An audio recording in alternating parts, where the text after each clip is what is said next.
आज जो जानकारी आप लोगों के लिए लाए हैं, हो सकता है बहुत लोगों को ये हुक्मनामा और पट्टे की जानकारी नहीं होगी और बहुत लोग इसको जानते होंगे, अच्छे से जानते होंगे। बहुत लोगों को इनका दस्तावेज भी होगा, कागज़ भी होगा हुक्मनामा और पट्टा का।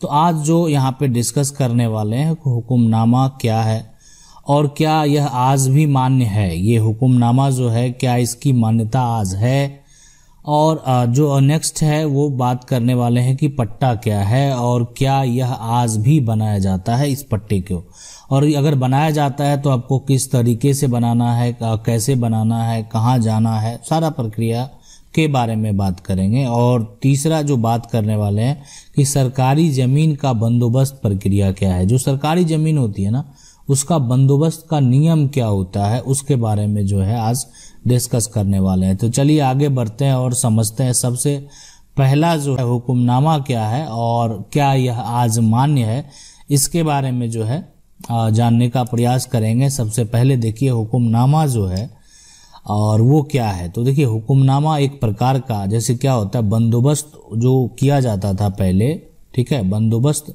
एक तरह से बंदोबस्त प्रक्रिया ही है और उसके द्वारा एक दस्तावेज दिया जाता था हुक्मनामा। ठीक है, हुक्मनामा एक प्रकार का दस्तावेज है जो कि पहले रैयतों, जमींदारों, जो भी है ना, मतलब अन्य लोगों को भी वो दिया जाता था हुक्मनामा। तो जो ज़मीन से संबंधित खेती करते थे उनके पास, जैसे एग्रीकल्चर लैंड के लिए या अन्य किसी तरह की ज़मीन के लिए भी जो है हुक्मनामा जो है वो दिया जाता था, जिसमें ज़मीन से संबंधित जो भी बंदोबस्त है उससे संबंधित पूरी जानकारी उसमें जो है मौजूद रहता था। देखिए अब यहाँ पे है कि हुआ क्या एक्चुअल में, कि हुक्मनामा का जिनके पास भी जो है कागज़ अवेलेबल है और पहले, या हुक्मनामा का जो दस्तावेज है, जो कागज़ है, जिनका भी 1946 से पहले हुक्मनामा का दस्तावेज किसी ज़मीन को बंदोबस्त करके दिया गया, वो आज रैयती लगभग हो गया। लगभग की बात करेंगे मतलब जो लोग एक्टिव रहे ना, उनका सारे का आज जो वर्तमान में है वो रैयती ज़मीन है। और आपको पता होना चाहिए कि रैयती ज़मीन पे पूरा आपका मालिकाना होता है। तो ये नहीं, ये एक तरीका था जो ज़मीन को देने का, ठीक है।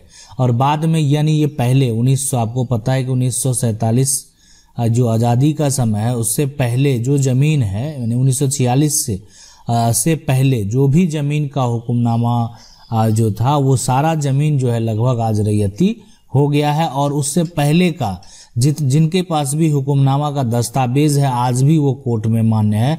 अगर आपका अधिकार आज आपका रैयती नहीं बनाया गया है, या आज आपका मोटेशन नहीं हो रहा, रसीद आप नहीं कटा रहे हैं, ठीक है, आपका दर्ज नहीं है ना, आपको पता होना चाहिए। सारा इन्फॉर्मेशन रजिस्टर 3 में दर्ज होता है, और अगर वो आज दर्ज नहीं है तो आपको इसके लिए जो है, अगर आपके पास ऐसा दस्तावेज मौजूद है तो आप न्यायालय जो है जा सकते हैं, आप सिविल कोर्ट में याचिका दायर कर सकते हैं अगर आपके साथ कोई भी अन्याय हुआ है तो मतलब इसके लिए आप स्वतंत्र हैं। देखिए हो सकता है कि पुराना हुक्मनामा है, आप अधिकारी के पास जाएंगे, अधिकारी जो है उसको करने से वो मतलब एक तरह से क्या होता है ना, उनको अगर करने का इच्छा भी होगा तो उनको डर रहता है कि आप सही है कि नहीं है, इसका रिकॉर्ड अगर उनको मिला है ना, वो सारा मिलान करना उसके बाद, तो इसलिए वो एक तरह से इग्नोर भी कर देते हैं उस बातों को। लेकिन आपका जो है उस पर पूरा हक है, और आपको उसके लिए सबसे पहले जो समझने वाली बात है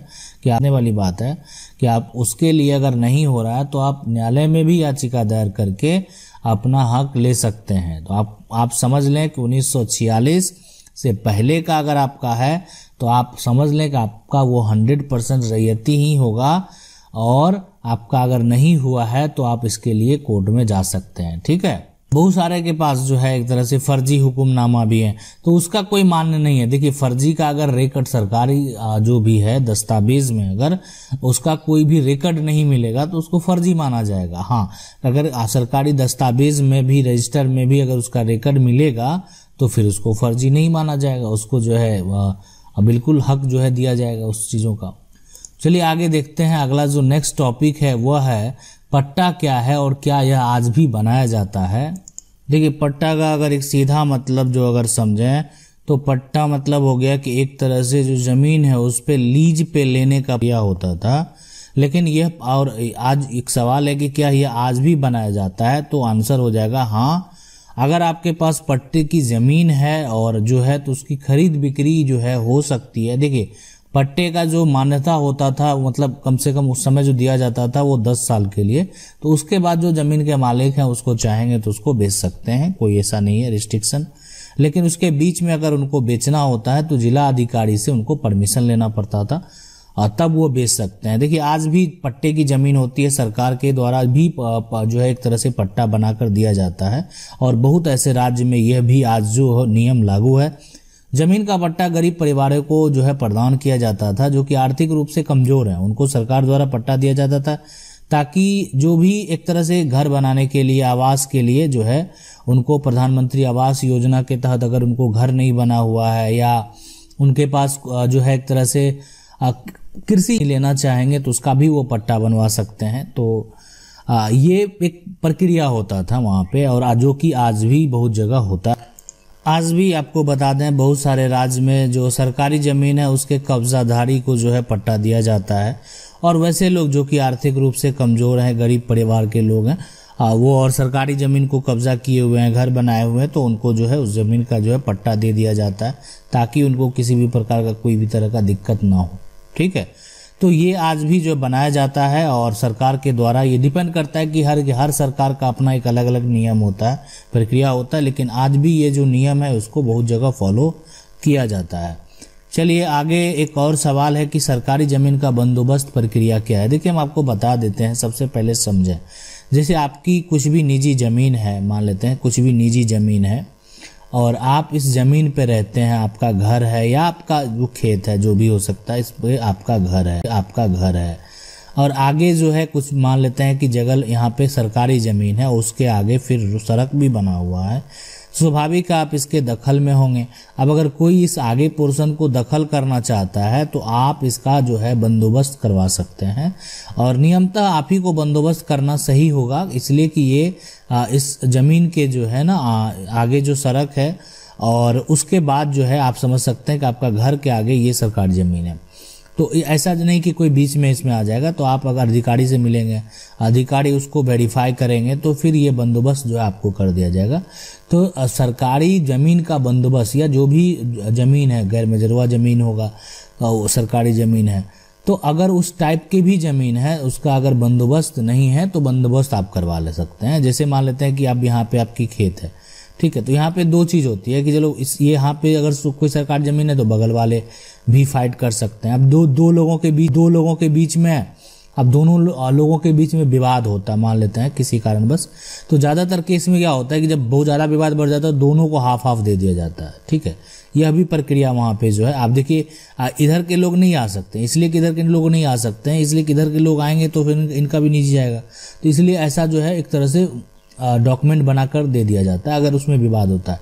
नहीं तो किसी एक व्यक्ति को भी, ऐसा नियम नहीं है कि दोनों को दिया जाए, किसी एक व्यक्ति को भी वो एक तरह से बंदोबस्त करके अगर दे दिया जाएगा, बंदोबस्त का कागज़ जो है बना करके अगर दे दिया जाएगा, ठीक है, तो वो व्यक्ति का ही वो दखल में कहलाएगा। ठीक है, वो जैसे भी हो वो व्यक्ति वो उसको दखल कर सकता है। तो ये पूरा प्रक्रिया जो है बंदोबस्त, सरकारी ज़मीन का भी बंदोबस्त प्रक्रिया है। और सरकारी ज़मीन को भी अगर आप बहुत सालों से अगर आप कब्जे में किए हुए हैं, रखे हुए हैं, तो आप उसको जो है बंदोबस्त करा सकते हैं, आप उस पर मालिकाना हक का भी दावा कर सकते हैं। देखिए, सरकारी ज़मीन अगर आप 30 साल से ज़्यादा कब्जा किए हुए हैं, और तो फिर आप जो है उस पर पूरा मालिकाना हक रखने का जो है दावा कर सकते हैं, और कानून में भी जा सकते हैं। जैसे क्या होता है कि न्यायालय में हम जाएंगे और ये चीज़ वहाँ पे आपको प्रूफ करना है कि सिर्फ आपका जो दखल है वो 30 साल से ज़्यादा का है।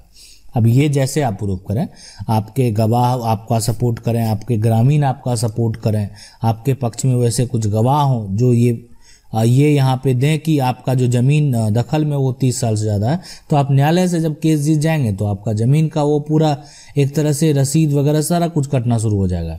तो इसलिए अगर आप सरकारी ज़मीन को 30 साल से ज़्यादा दखल रखे हुए हैं तो आप उसको अपना निजी ज़मीन बना सकते हैं। ठीक है, देखिए वह अब यहाँ पे जो समझने वाली बात है कि ये सारा जो प्रक्रिया बंदोबस्त का होता है वो अधिकारियों के द्वारा होता है।